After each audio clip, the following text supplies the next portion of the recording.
Мотото на првата глобална конференција на обединетата македонска диаспора "Начинот напред" ја опишува новата генерација на лидерите на македонското иселеништво кои создаваат глобална македонска свест, кажа председателот на оваа организација Мето Коловски.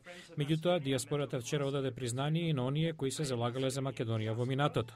На свеченоста во амбасадата на Република Македонија во Вашингтон, обединетата македонска диаспора му врачи на сенаторот и највисокиот по ранг член на Сенатската комисија за надворешни работи Ричард Лугар меѓународна награда на слободата за неговите залагања за Македонија, но и за неговата долгогодишна работа на универзално прифатените принципи на правда, мир, демократија, лична слобода и економски можности.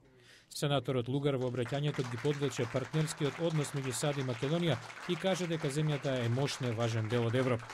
Во кусото интервју за Гласот на Америка на македонски, Лугар рече дека е оптимист во однос на македонската интеграција во НАТО и Европската унија и покре заканата за блокирање од Грција. Да, оптимист сум. Мислам дека понекогаш за дипломатијата е потребно известно време. Ќе продолжиме да се залагаме за македонското членство во НАТО.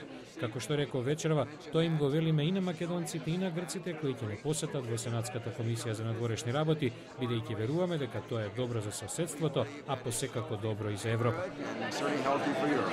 Предходно, во текот на денот на церемонија во Конгресот, ОМД им додели награди на 5 американски конгресмени: Ерл Померој, Марк Саудер, Бил Паскрел, Кендис Милер и Хари Мичел. Конгресменот Померој за нашата редакција вака коментираше на прашањето како да се најде решение за спорот со името. Упорност, упорност, упорност. 120 земји во светот ја признаа Македонија под незиното име – Македонија.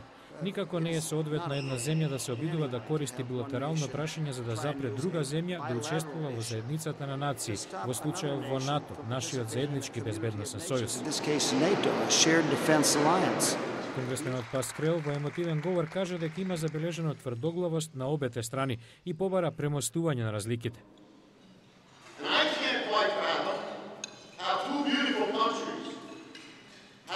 Јас не можам да разберам како две прекрасни земји решија да спорат за она што една земја има право да го стори, да се именува себе си. Да се именува себе си. Ние ќе бевме изнервирани и гневни доколку Велика Британија ни кажеше во Обединетите нации: не сакаме да се нарекувате САД, сакаме да бидете поранешна Велика Британија. Конференцијата ќе трае до сабота, а на неа денес ќе говори американскиот амбасадор во Македонија Филип Рикер.